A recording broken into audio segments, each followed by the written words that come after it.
à tous et bienvenue sur MG and Lotus Spirit. Aujourd'hui, je vais vous faire un petit tuto assez rapide en fait. C'est pour vous donner quelques conseils sur l'entretien en fait d'une capote en tissu.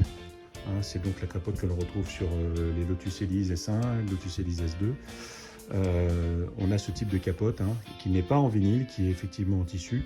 Donc c'est exactement le même tissu que les MG F et TF. Donc je commence à avoir une certaine expérience dans l'entretien de ce type de capote.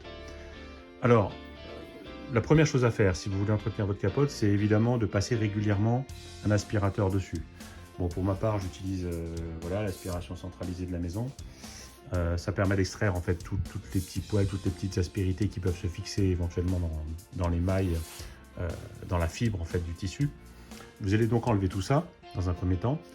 Dans un deuxième temps, vous allez faire un nettoyage humide, donc ou au Karcher en passant rapidement et de façon assez éloignée un coup de Karcher savon. Profitez-en d'ailleurs pour nettoyer l'intégralité de la voiture, comme ça vous fera d'une pierre deux coups. Moi je viens de le faire ce matin, voilà, j'ai été passer un coup de Karcher dessus. Si vous n'avez pas de Karcher moussant à disposition ou dans le coin, vous faites tout simplement à l'ancienne. Un seau, du savon, du liquide vaisselle fera l'affaire. Alors pas 3 litres de liquide vaisselle non plus, juste histoire de garder un aspect moussant et dégraissant, pour enlever quand même la graisse qui se met dans le tissu. Et là vous allez frotter tout doucement avec une brosse moyenne, ni trop dure, ni trop souple, parce que si vous la prenez trop souple, ça ne va rien nettoyer. Si vous la prenez trop dure, vous allez abîmer la fibre de votre capote. Voilà pour les deux premières étapes. Donc ça, je ne vais pas vous les montrer. Je vais pas vous expliquer comment on nettoie une capote avec un Karcher ou avec une brosse. Je pense que vous êtes assez grand pour ça. Par contre, on va détailler ensemble la dernière étape qui concerne l'imperméabilisation. Allez, on va déjà protéger l'intégralité du périmètre de la capote. Alors on va dans un premier temps masquer en fait tout le périmètre. Donc pour ça, j'utilise en fait du scotch à masquer qu'on utilise en peinture bâtiment. Comme je suis un peu dans la partie, c'est un outil que je maîtrise assez bien.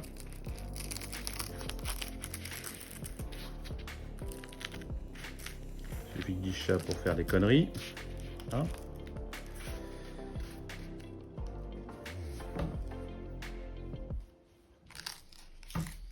On va faire pareil de l'autre côté.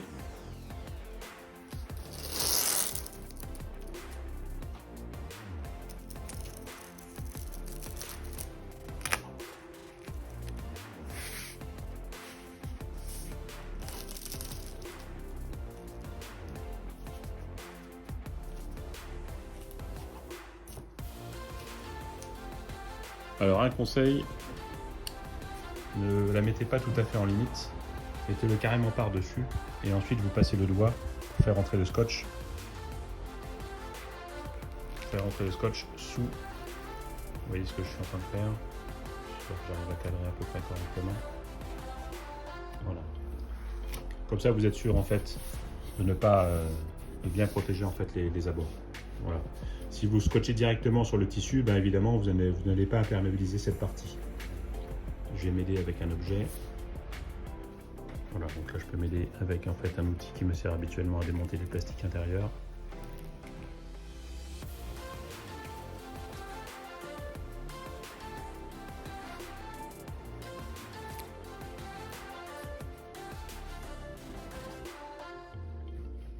Voilà, là on est pas mal.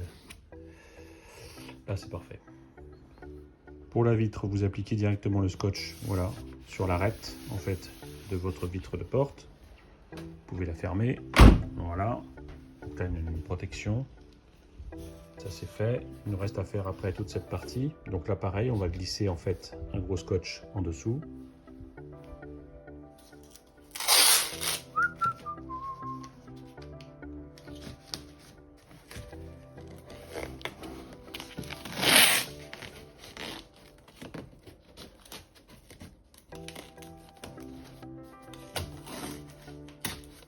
Là, comme on protège la carrosserie, on va mettre de largeur de scotch.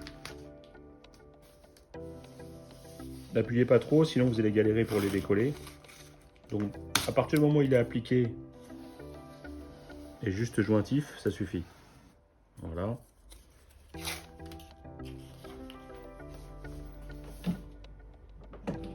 capot.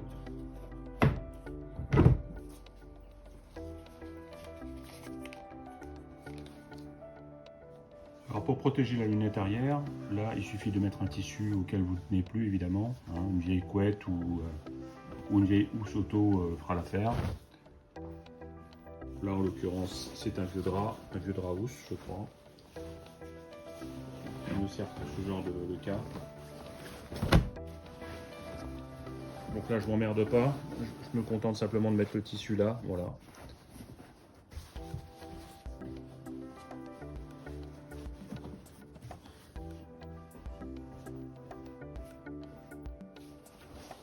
Évidemment, il faut le répartir pour qu'il protège la lunette arrière.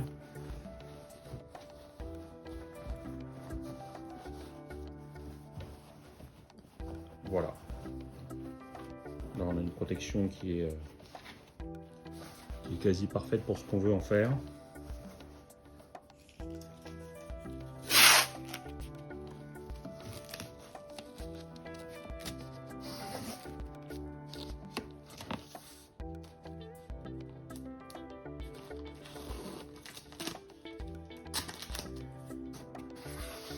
Bon voilà, le périmètre est protégé, que ce soit à l'arrière ou à l'avant de la capote.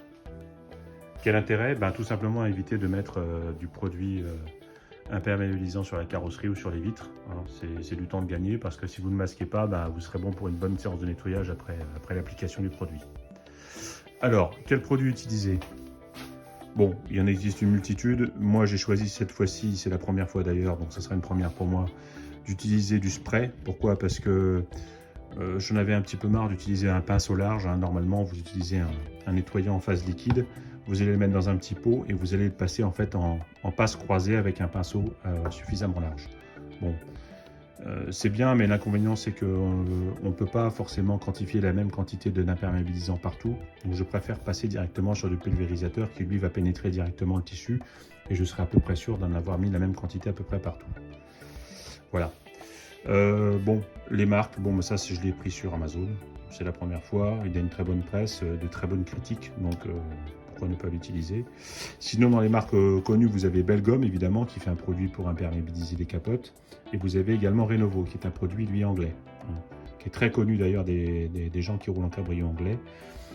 Pourquoi il est connu ce produit? Ben, tout simplement parce que vous avez tout dans la marque Renovo. Vous avez le nettoyant, ça c'est le cas, c'est un pot de nettoyant qui me reste depuis un moment d'ailleurs.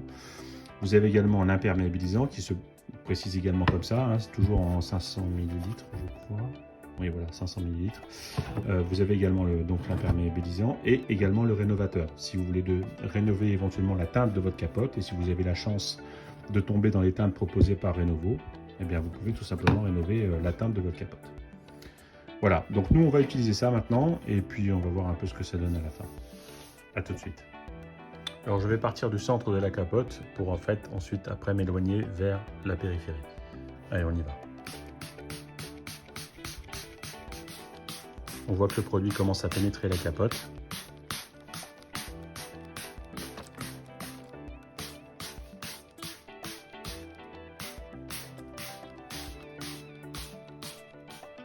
Alors si comme moi vous avez quelques coulures, vous utilisez à ce moment-là un petit pinceau pour égaliser éventuellement les gouttes qui traînent, vous voyez.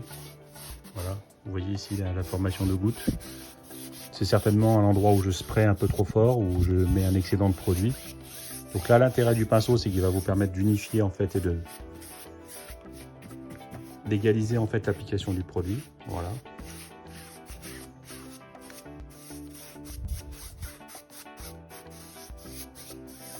Bon, là, je suis assez content du résultat. On a quelque chose d'assez uni.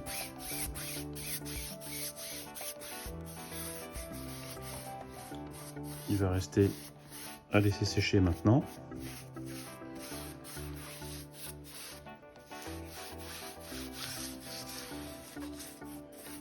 Vous voyez qu'on a assez peu de coulures à côté. Hein. On a quelques coulures évidemment, mais pas grand-chose. On va maintenant faire la même chose de ce côté-là.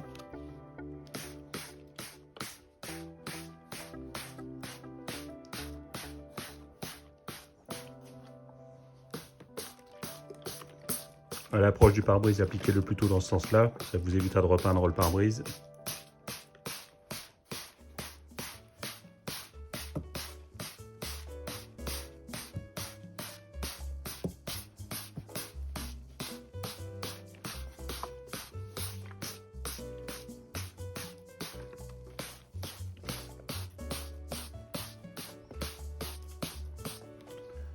Si vous avez la formation de gouttes comme ça veut tout simplement dire que votre capote est encore étanche.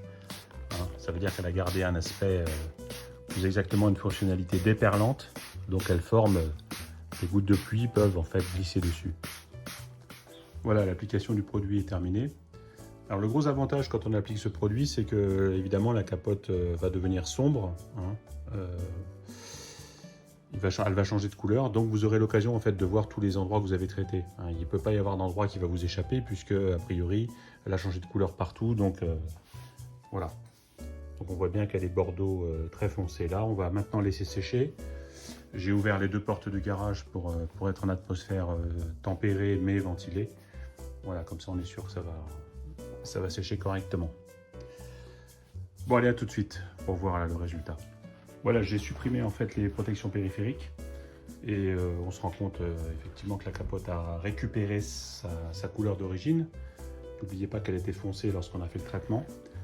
Bon, quel est l'intérêt en fait d'imperméabiliser la capote? C'est tout simplement de renforcer l'aspect déperlant en fait. Donc là j'ai pris un petit peu d'eau dans un pot. Je vais vous montrer ce qui se passe lorsqu'on verse de l'eau dessus. Voilà. Je pense que chacun a compris. Ça va renforcer cet aspect en fait. Hein. L'eau va rester en surface de la capote et aura du mal à la pénétrer en fait. Il faudra vraiment rouler très longtemps avant que vous ayez des infiltrations par pénétration dans la capote. Bon, voilà pour ce petit tuto, j'espère que ça va vous servir. Bon, là je n'ai fait qu'une seule couche. Hein. Vous pouvez très bien faire deux traitements, l'un à la suite de l'autre. À ce moment-là, vous laissez la protection périphérique. Vous attendez 2 heures que la première couche sèche et ensuite vous appliquez la deuxième. Voilà. N'en faites pas 3 ou 4, ça sert à rien. Vous risquez de rendre un peu cartonné en fait de rendre un peu cassante en fait la capote et vous allez perdre un peu en souplesse. Donc c'est pas utile. Voilà. Bon, écoutez, je vous dis à bientôt sur MG and Not Spirit pour des choses peut-être un petit peu plus longues, un petit peu plus difficiles. Allez, chat.